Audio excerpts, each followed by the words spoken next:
this session is about why would a laparoscopic surgeon want to consider robotic surgery. So from my personal perspective, for the longest time, I'm a urologic surgeon, by the way. For the longest time, one has been an aficionado of, a devotee of laparoscopic surgery. And in various applications for the adrenal, the kidney, the retroperitoneum, the prostate, the bladder, we have felt very comfortable doing whatever needs to be done with pure laparoscopic techniques without any shortcuts, doing the necessary diligence and getting pretty good results. In the past, so I live and work in the United States. In the past 3 to 4 years, it has become pretty obvious that robotics is something that the patients want. And for the right or the wrong reasons, the bottom line is that's the market demand. And since the past, again, 2 to 3 years, one has done more and more of robotics to the point that today, virtually 90% plus of my practice across the entire breadth of urology is now exclusively robotic surgery. And I'm just going to curtail my comments at this point, and I'm going to ask you the similar question as to where you are in your experience, and then we'll talk about results, we'll talk about technical nuances, etc., as to where I feel today robotics is. But the mic's over to you. I think it's a great pleasure to be here with the great surgeon Mahendra Gill and Dr. Bhandari.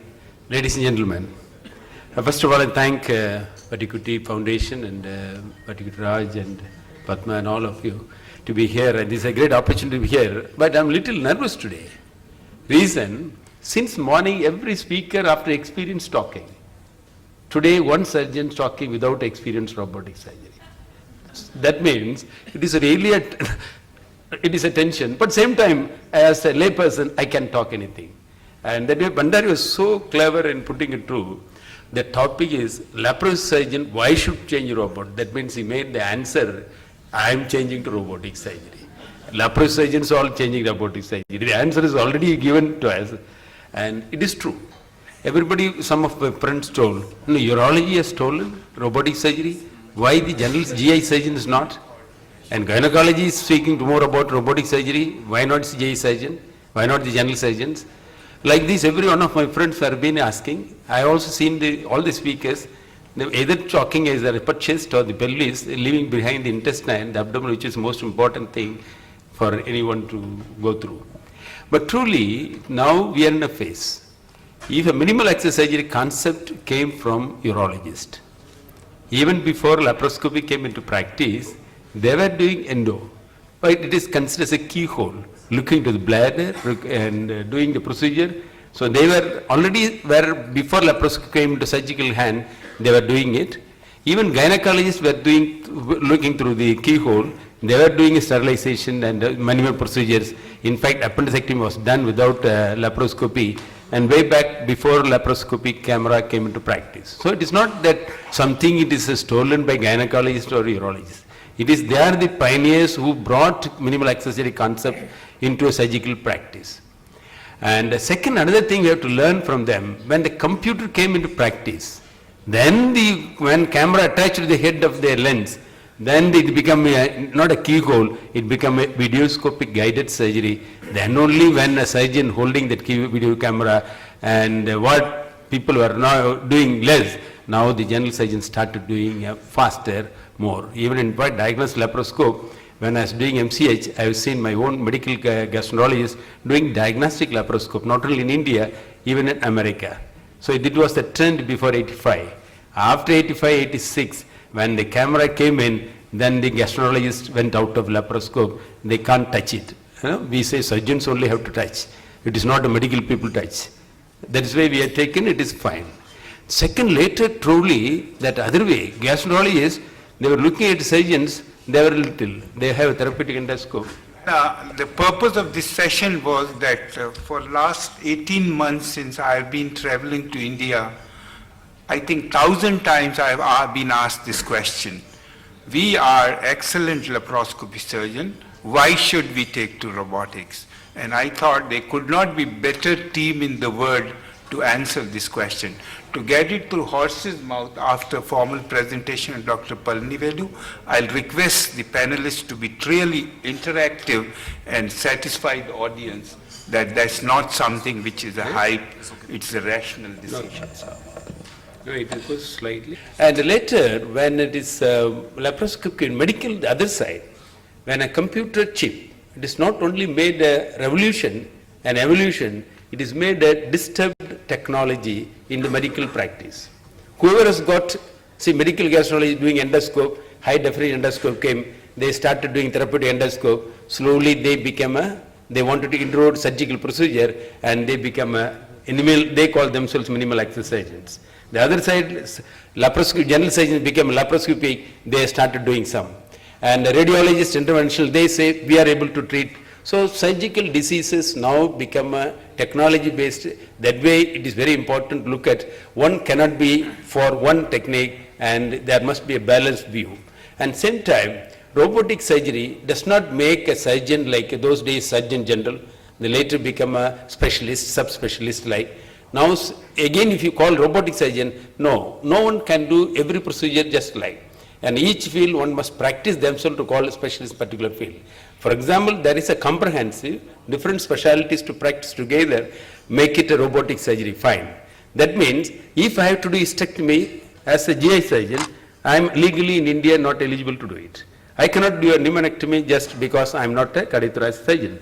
But each field, robotic training has to be there. That way, this is becoming a forum where each one can help each other. I could pick up easily laparoscopy surgery, one because my urologist was helpful with me.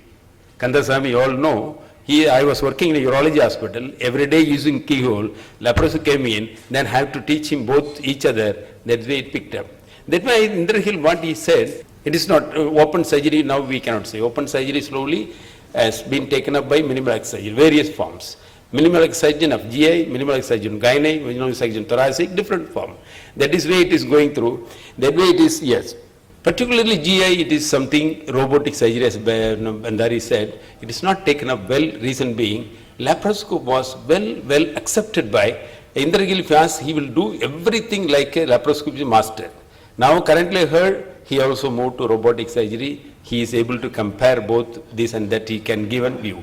But I have seen my friend, I have been to Cresotto, Giulianati was doing a robot surgery, where I was as faculty. I could witness how it is being done, very nice.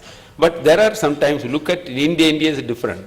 When we adapt, we have to look at cost, look at safety, look at adapted mass to masses. You all know, Indian vision and mission is minimal access surgery should go to reach the masses. Majority of the people, if unless until reach, then it is not a success. There is no point of keeping it a robot advertising every day without doing. Majority of the people should have accessibility. I know few years, I have never into this venture, I know what be laparoscope, robo, not much difference. There are particular fields, some of them looks good, but for which we can't spend that money. Now, slowly looking at the field, definitely there is certain things which I am going to slide show. For example, if you take it, there are few of the innovations. For example, when a medical gastroenterology taking therapeutic endoscope, surgeon became a laparoscopy surgery, what next? Everybody looking for. People asking multiple port? No, I want a single port. So some people says, without port, can you do endoscopically? That is a curiosity of people coming. So as Indirbir Gill put in, it is a demand of the people asking for, and we must be ready for every technology, but providing them the safest technology. That is the way I would look at. For example, particularly GI cancer in India, very high incidence. Why you want to go robotic surgery? If a laparoscope can provide 100%, yes. But today, surprisingly, and SAGE's conference I was in a few months back, even hernia is still 17% of the whole hernia in America being done laparoscope. So though laparoscope is so popular, but it's still more than 80% is done open. Similarly, when hernia itself, even appendix, When in Singapore, German surgeon spoke, that time 2050%, less than 50% appendix. Later now, it's still not 100% even after all small appendix. If you look at gallbladder is only one organ, is uniformly they say. But only centers in excellence in the world, if you look at, still very few. It's not that comparable, it looks like. That means gastric cancer, colorectal cancer, if you take esophageal cancer, is still not even 1/4 of these cases being done laparoscopically in the entire world. Korea, Japan, America, or France, where the technology is so good, skill, they are able to perform. That means something is we need to go. What is it? Laparoscopy alone can solve. Now lately I realize laparoscopy alone cannot go to a level. There's something we need to project beyond. How it can be? That is what we thought. For example, esophageal cancer surgery came in. American projected lateral approach.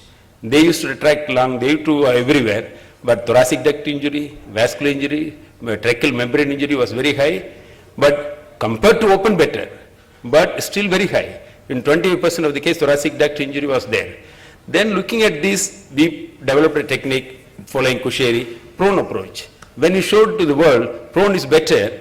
In the prone approach, when I showed in Europe, and now Korea, Japan, everywhere is accepting it. For example, the advantages are no lung retraction, good space, it is pneumothorax. Morning you listen, VAT. It is not a VAT. It is not a video assisted. It is a pneumothorax like a pneumoperitoneum doing a cancer surgery where I have a wide space. Dr. Palanivelu, so you think another 5 minutes for your slides? Yeah, I will. 5 minutes, and then we can open up for discussion with everybody. So here like this technique we improve, their robotic surgery was showed in Japan where they pick up nodes without tracheal injury, rectal laryngeal injury, vascular injury was proved. So that way in cancer, robo has got a role to play more. That is why this is one where we have to look at. Similarly, now single incision laparoscopy, every surgeon put a triangulation showing it is a very difficult to single incision. Robo has got a definite role that it can play flexibility, that crowding of instruments or space, that can be a possible. That's why you look at various ways and results have been shown and learning curve is very deep and pancreatic, all these, no, look at that, we'll go faster. I will go to this. And finally, we look at Indian scenario, and this is still 70% of this. And this is a pancreatic, Whipple's done in 99, and at that time only married, no issues. Now when we went for America, Olympic surgery competition was. That finally there are issues we have to look at, and general surgeons and GI surgeons, it can have got a role, and it has to be adopted properly, and particularly colorectal surgery where multi-quadrant, and a single incision or multiple, the approach to all quadrants is good. Narrow pelvis, where we want to rectal cancer to do, robotic surgery has got a definite role that we can play. And so that way, looking at one by one, we look at beyond laparoscopy. It is not that laparoscopy surgeons against robo, but indication and technique where to go is more important. I think when Mahendra Gill looks at where we discuss, because it was given to me 20 minutes talk, that's why I prepared this like 20 minutes. I didn't know that it is just like debate. Now we'll have a debate, we'll go ahead and discussing. That is fine. Open it up for everybody. Those are wonderful comments. So let me ask you, firstly, I want to compliment you. I've been hearing about your incredible expertise for such a long time. It's a real privilege sitting here and talking with you. And you really single-handedly put India on the map for laparoscopic general surgery. So, talking about, so your personal experience with robotic surgery so far is? No, I have not done robotic surgery. Okay. That's why I told in the beginning itself, I am one without have done, but it is a prospective future prospect and has been called to talk. So, but I have seen, you can ask questions. From my perspective, yes. I personally did not feel that I was compromised in any way doing laparoscopic surgery. For partial nephrectomies, adrenalectomies, transthoracic adrenalectomies, intracorporeal neobladders, prostatectomies, we felt very comfortable doing everything. But the point is, at least in the US, if only 10 people can do this, then it does not serve the purpose for the country. And I am here to tell you that surgeons in this room, Indian surgeons, are far more skilled than my colleagues in the US. They are unable, for whatever reason, unable to do a laparoscopic stitch, unable to tie a knot, believe it or not. And so need the robot to be used to improve one's skills. What I see, the robot has to extend the capabilities of the human hand. Not substitute for skill. If I said, Dr. Palanivelu, I really can't operate, can you please spend $2 million so that we can have this robot so that I can do some minimally invasive surgery? I think personally is not a good enough excuse. Yeah. I think what your point of view, from Indirbir Gill point of view or me if you take it, if you give any except cesarean and both of us can do almost abdominal operations laparoscopically, there is no need. But now we look at, as he said, and we have studied, looking at our Indian population, Indian surgeons are excellent, no doubt about it. American surgeons are excellent, but still there are certain processes we need some form of instruments or technologies, make it more perfect. Still, we know surgeons are struggling to make a suturing. That's why that kind of suturing, particularly you do a complex reconstruction like pancreatitis or hilar epidural, suturing is still more difficult. In fact, first two gallbladder,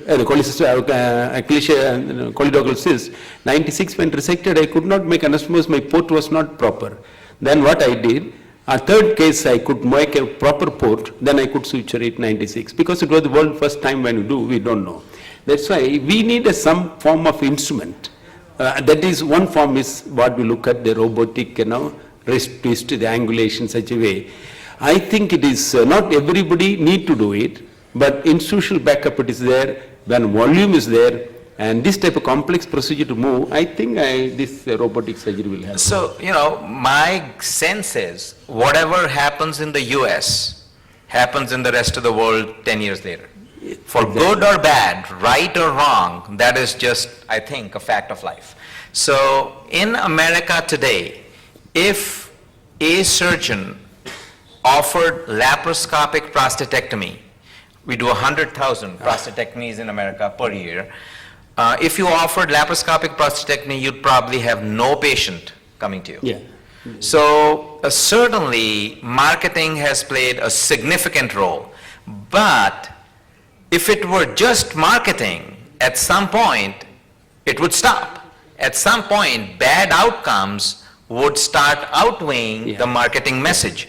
So that has not happened. And every open surgeon who has converted to robotic prostatectomy has not gone back to open surgery. Every laparoscopic surgeon who's converted to robotic surgery for prostate cancer has not gone back to laparoscopy. And now, having the perspective of, about 7,000 cases done laparoscopically and or robotically, I can say, let me just break it down per organ. So the prostate is the one where, in urology at least, we use it the most. I can tell you that I did not believe this earlier, but now I believe the fact that we can actually do a more nuanced operation. We can actually spare the nerves just that millimeter better. We can actually sculpt the apex of the prostate nicely and get an extra millimeter or two of the urethral stump. And so today I feel that if I did a case laparoscopic prostatectomy and I did it robotically, I think I would do a better job robotically than laparoscopically. But we are talking a high level of finesse, a high level of nuanced sophistication where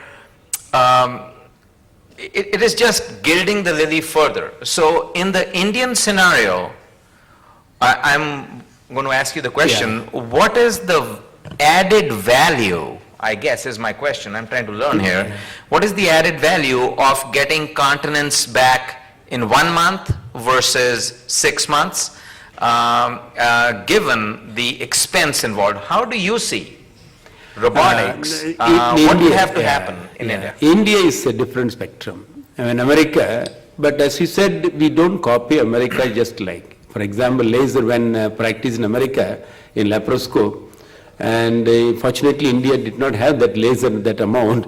So many complications America went in. Vanishing syndrome, portal vein, hepatic artery. So the technology we look at, once we identify safe, then only we adapt. Laparoscope, we found it is good, so we are able to move ahead. That's why today world, like software, look at laparoscopic surgery in India is excellent. That is world opinion. I agree with Indirbir Gill here. But same time, but India, this finance is much more we have to look at, because it involves a cost. Laparoscopic instrument, that time they said costly. When we got equipments, and at that time it was 15 lakhs minimum basic set. Later it come down to 55 to 6 lakhs. I think most of the centers periphery could take it.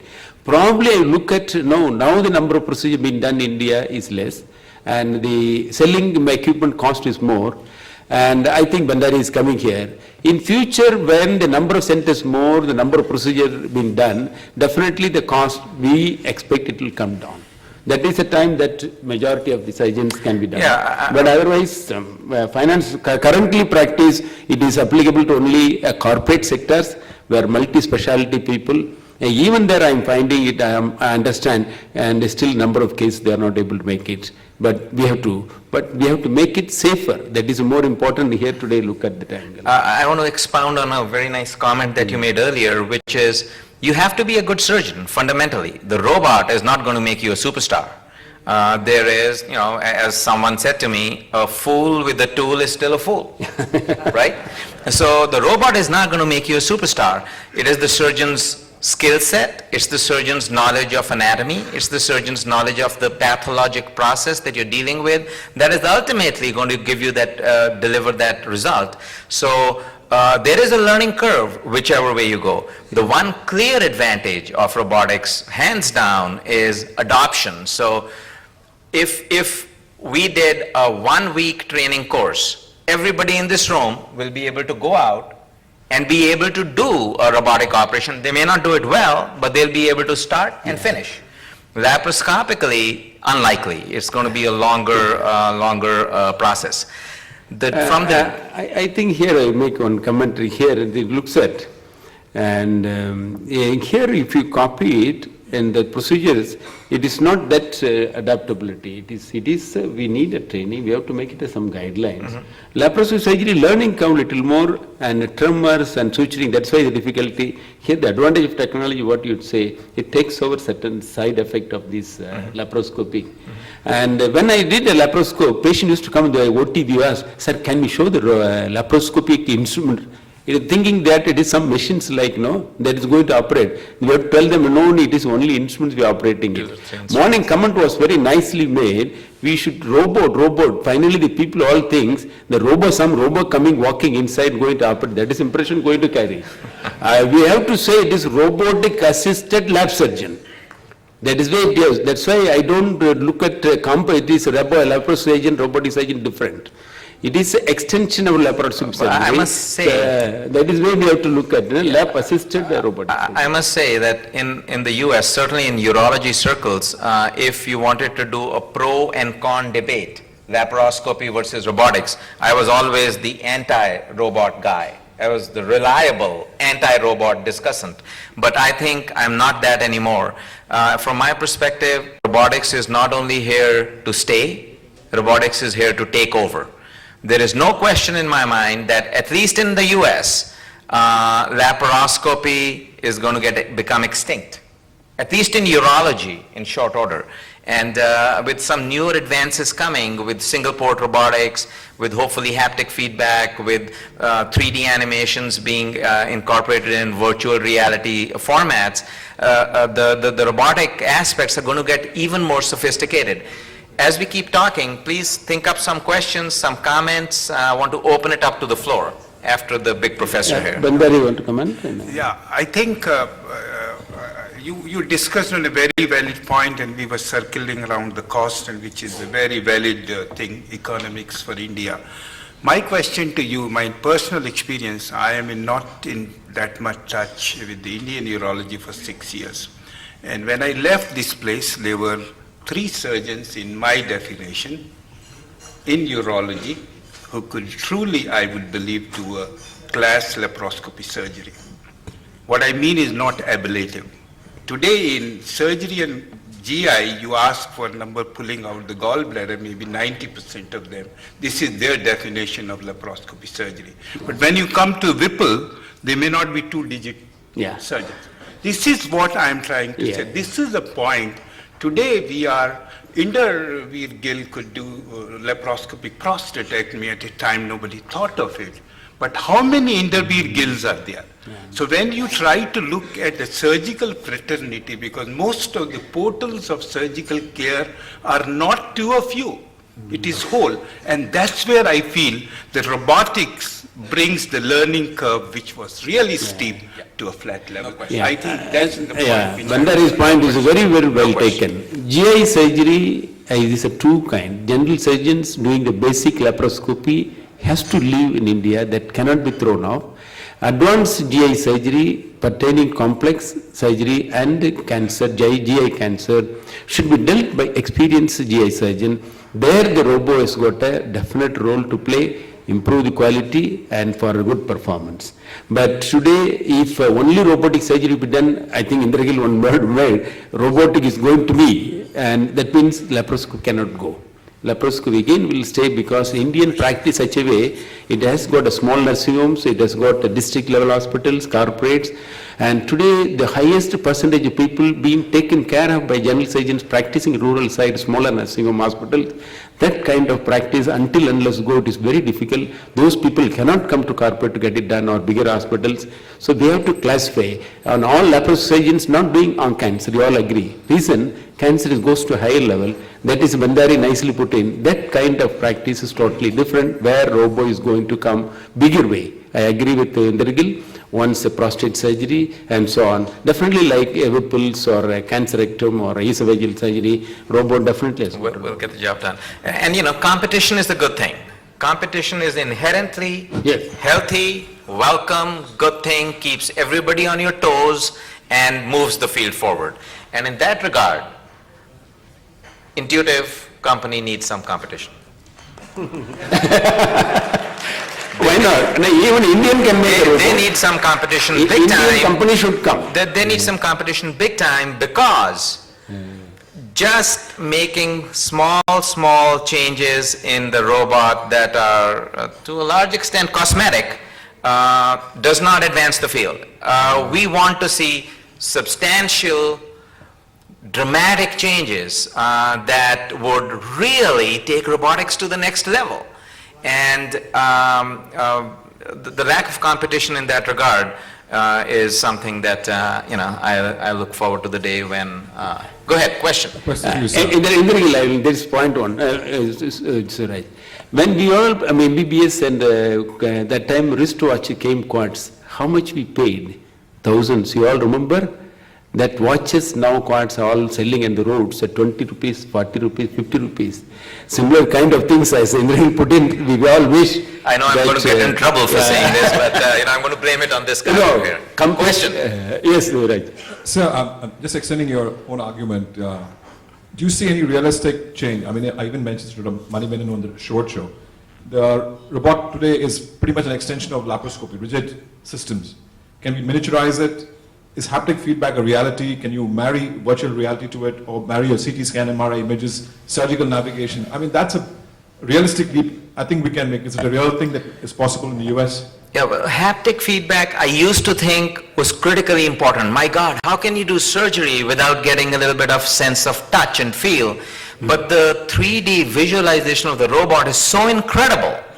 And the visual cues you get from tissue deformation are so beautiful that one doesn't miss haptic feedback. But what I am alluding to is the fact that with the robot, you ought to be able to assess tissue characteristics. You ought to be able to do confocal microscopy. You ought to be able to be in contact with the tissue, figure out if it's cancer or not.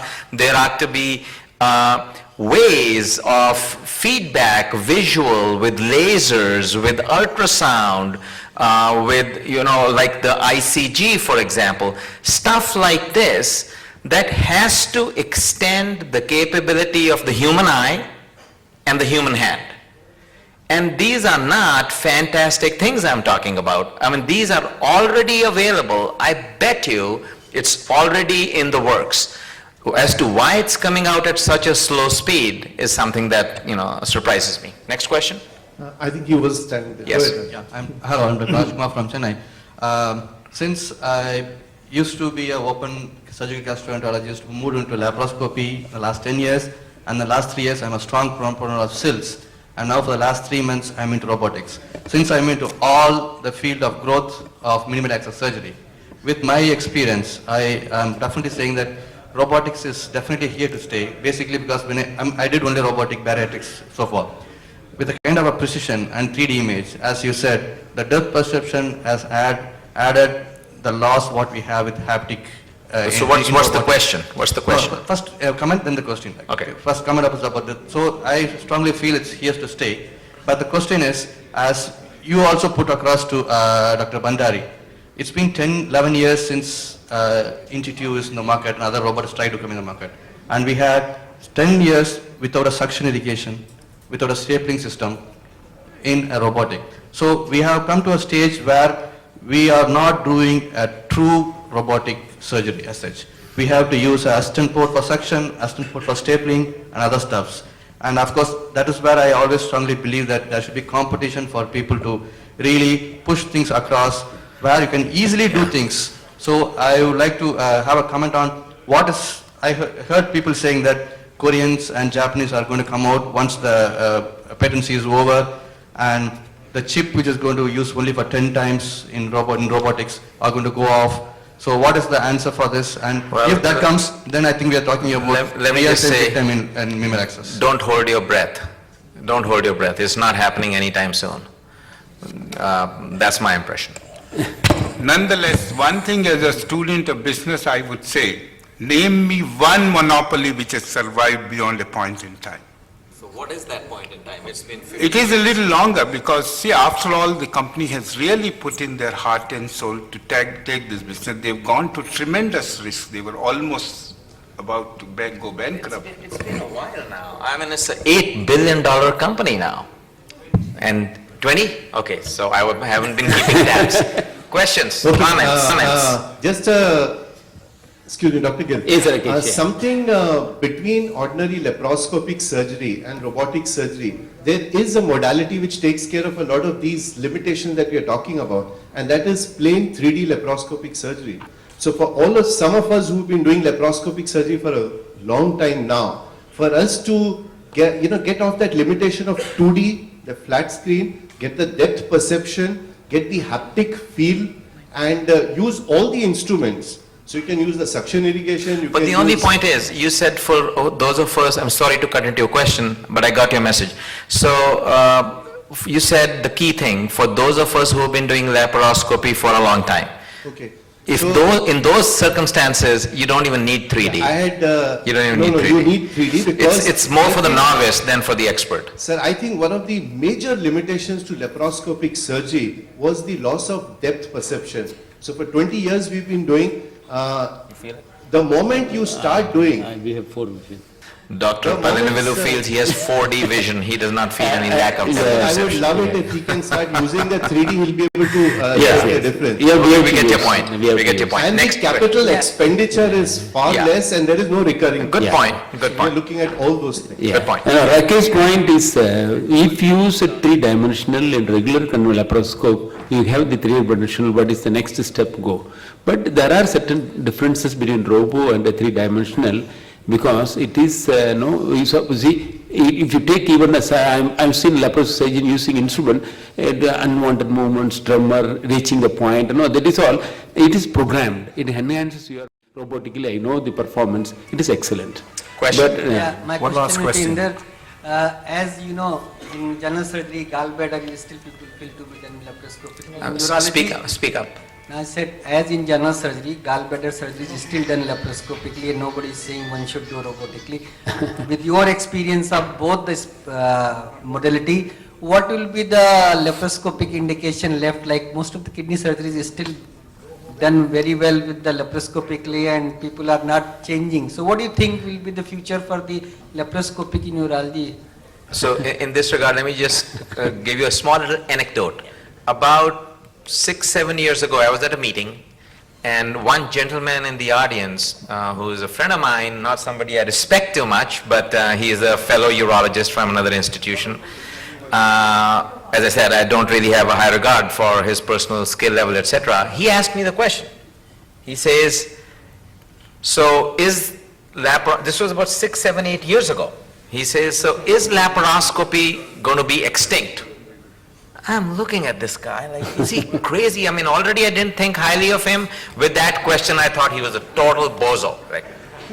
And I said, now I know the reason why I don't think highly of you. But I have to. One of these days, I'm going to go to him and say, you know what? You were right. I think that for kidney surgery, I mean, you could say, why do robotics for radical nephrectomy? The converse question is, why not? Why not?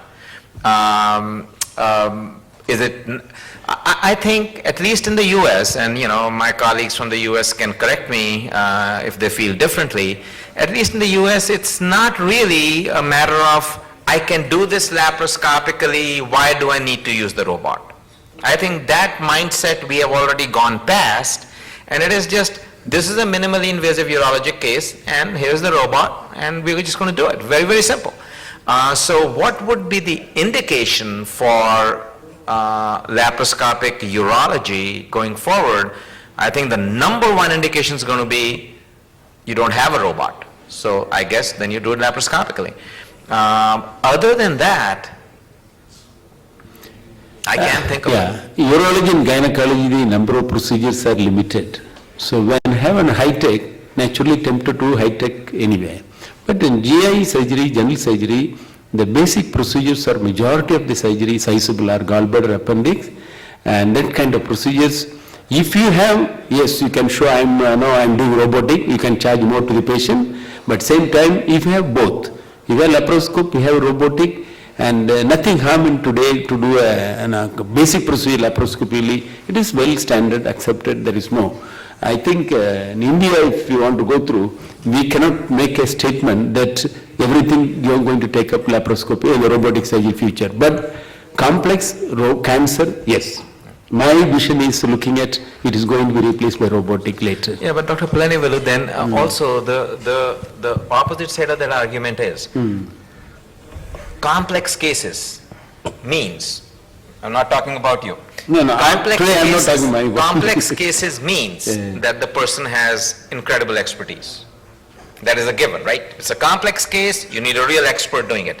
And if we are not doing robotics for the less complex cases, when the complex case shows up, chances are we may not be totally ready. So I don't know, all I'm saying is from a personal experience, the day I put my heart into it, that's it. I'm done with the laparoscopic thing, I'm going to put my heart into it. Was for me the day that it became robotics. Your center and Indian centers are I agree. different. That is Indian transition already flow. 10 minutes over. We'll close the session.